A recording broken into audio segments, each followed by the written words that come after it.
코로나 이후 지금까지 세상이 어떻게 바뀌었을까요? 드라마에서 마스크 안 쓴 사람들이 막 거리 활보하고 있는 거 보면은 완전 딴 세상 같죠. 경제가 어렵다고 하는데 부동산, 주식 차트 완전 요동치고 1비트코인에 2천만 원까지 갔어요. 매일 일 안 하고 주식 차트 막 들여다보고 있고 분양 소식 찾아다니는 사람들 사무실이나 주변 친구들 중에 분명히 꼭 있을 거예요. 많은 것들이 변했는데 얼마 전에 뉴노멀 세계 질서의 미래 스타트업의 기회와 도전이라는 주제로 컨퍼런스가 열렸는데요. 하루 종일 봐야 되는 스타트업 컨퍼런스의 핵심만 짤막하게 요약해주는 스타트업 행사 요약 지금부터 시작해보겠습니다. 저도 화면을 보면서 같이 이야기를 할게요.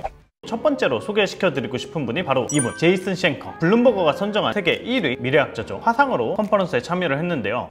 Big opportunities ahead: remote health, online education, e-commerce, safety and contactless technologies, anything that enhances remote life and convenience. You can see at the bottom of this chart, as you can see, over 40% of people with advanced degrees worked at home to a certain extent, and people with bachelor's degrees, those were more than a third. This is a decade of data, right? This isn't something totally new. It's not that all of a sudden we had COVID-19 and then people started taking classes online. So if we think about increased education opportunities, we should realize that the more education people get, the more education society has as a whole, the aggregate improvements we will see in earnings and lifestyles and the ability to work remotely.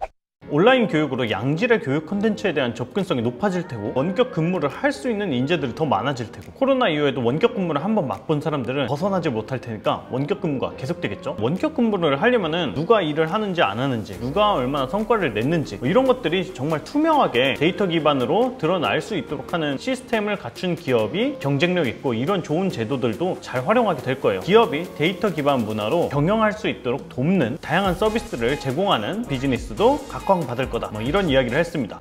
패널 토크는 오프라인에서 진행이 되는데 아이 돌봄 서비스를 제공하는 잭가과거의 김희정 대표, AI로 피자를 혁신하고 있는 고피자 임재원 대표, 중소사업자를 위한 서비스 캐시노트로 유명한 한국신용데이터의 김동호 대표가 참여했습니다. 피자, 돌봄, 자영업자 셋의 공통점이 뭘까요? 한번 맞춰보세요. 바로 코로나로 직격탄을 맞은 그런 업종입니다.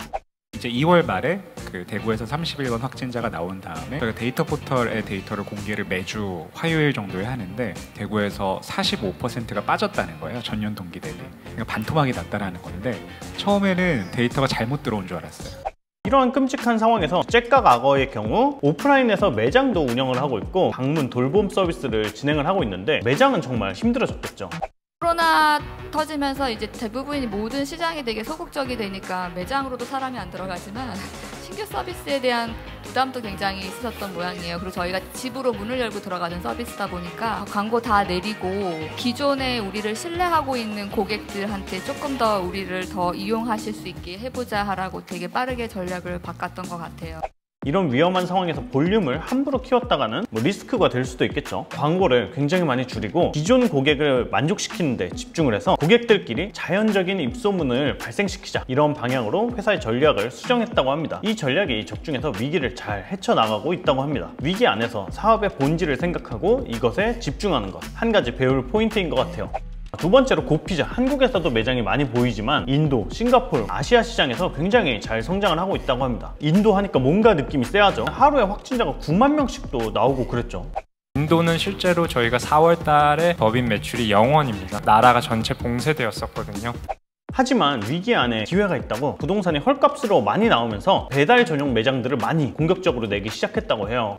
내부에 배달 TF를 편성을 해서 국내 매장들에서 배달 안 하시는 분들은 굉장히 빠르게 온보딩을 시켰고 인도와 싱가포르에도 배달 전용 매장들을 한 달에 막 4-5개씩 그냥 순식간에 오픈을 했거든요. 올해 상반기 때는 성과가 좀 안 좋았는데 7, 8, 9월 달에는 평년을 살짝 웃도는 성장 그래프를 만들었다고 합니다. 위기 안에서 기회를 발견하고 빠르고 유연하게 실행하는 것, 한 가지 배울 포인트인 것 같습니다.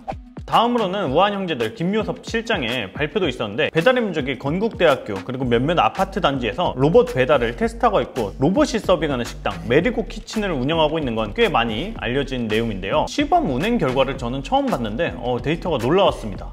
작년에 실내 배달 로봇 서비스를 한 6일 동안 제가 하고 나서 배우게 된 건 뭐냐면 저희가 시범 서비스 했던 기간 중에 한 97%를 자율주행으로 움직일 수 있었어요. 그리고 나서 저희가 작년 11월 달에 건국대학교에서 배달 로봇을 가지고 테스트했었고요. 총 저희 주문 수는 한 2,200건 정도 했었고요. 다시 이 서비스를 쓰실 의향이 있을지를 여쭤봤을 때 한 7점 만점에 한 6.4점 정도로 저희 생각보다 굉장히 좀 높은 점수들을 많이 주셨습니다. 2018년도 때 되면서 저희 회사 이제 8주년 행사 때 모든 직원들이 다 모인 그 행사에 이제 미래와 경쟁하자라고 하면서 배달 로봇에 대한 어떤 저희 회사의 비전을 선포하게 됐습니다. 로봇 배달을 코로나 때문에 준비를 했던 게 아니라 MZ세대가 원래 비대면 서비스를 좋아하기 때문에 미래 세대들이 이런 걸 좋아하니까 한번 준비를 해보자 라고 하면서 준비를 했다고 하는데요. 코로나가 빵 터지면서 로봇이 훨씬 더 빠르게 일상으로 올 것 같은 느낌이 듭니다. 내년 상반기까지는 제가 엘리베이터를 타고 실제로 고객의 문 앞까지 배달해주는 서비스를 진행할 예정이고, 저희 로봇이 광교 엘리웨이 배달을 했다가 지금 현재는 다시 저희가 그 대기 장소로 지금 현재 이동하고 있는 동영상을 제가 보여드린 거고요. 기존 배달이 안 되는 초근거리에서 만약에 로봇이 배달할 수 있다면 최소 주문 금액 없이 그냥 커피 한 잔, 김밥 한 줄도 편안하게 주문할 수 있고 배달비도 조금 더 좀 더 저렴한 가격으로 할 수 있는 서비스 만들 수 있지 않을까 싶습니다. 조금 상상을 해보자면은 미래에는 조금 더 걷지 않아서 팔다리가 막 말라있고 거북목에 허리가 굽은 사람이지만 가상세계에서는 정말 멋진 아바타를 갖고 있는 이런 사람, 아니면은 열심히 운동을 하고 자기를 가꿔서 그 모습을 인스타그램 등을 통해서 뽐내는 사람, 이렇게 두 가지 유형으로 나뉘어지지 않을까 이런 생각도 해봤어요. 다음으로 인상 깊었던 강연은 에누마 이수인 대표님에 관한 창업 스토리 영상입니다. 가장 학습이 어려운 아이들부터 배울 수 있게 하는 것을 저희의 목표로 삼고 있고요. 모든 사람들이 2학년 수준의 읽고 쓰기를, 그리고 인터넷을 사용할 수 있는 미래고요.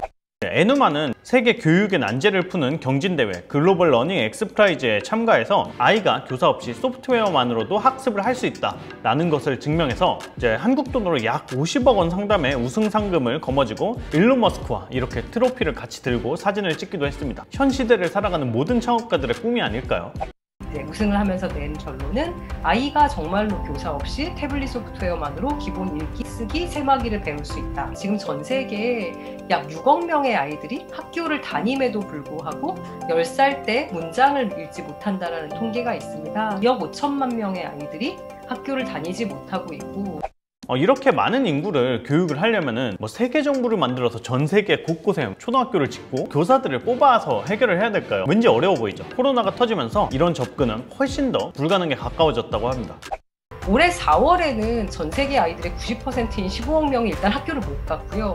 지금도 5억 명의 아이들은 학교를 제대로 못 가고 있습니다. 저희의 목표는 모든 사람들에게 포용적이고 공평한 양질의 교육을 보장하는 데 기술이 쓰여야 된다고 생각하는 사람들입니다. 되게 많은 사람들이 이런 팬데믹으로 인해서 좋아진 부분들을 경험을 했어요. 물론 굉장히 안 좋아진 부분들도 굉장히 많지만 그 모든 것으로 인해서 한번 망가져서 다시 짜이는 시대에서 디지털 교육이라는 것이 앞으로 굉장히 큰 축이 되리라는 것은 누구도 부정하기가 어렵습니다. 온라인 에듀케이션, 그러니까 디지털 러닝 시대의 시작이라는 것입니다. 짱짱한 라인업으로 구성된 질 높은 컨퍼런스였는데요. 제가 인상 깊었던 내용들을 한번 요약을 해봤지만 여러분들이 풀 영상을 통해서 보면 또 느끼는 바가 다를 것 같아요. 이 영상이 재밌으셨다면 시리즈형 채널 가셔서 더 긴 버전의 인사이트가 풍부한 영상도 보시고 저희가 이렇게 만드는 영상들이 여러분들의 사업과 커리어에 도움이 되셨으면 좋겠습니다.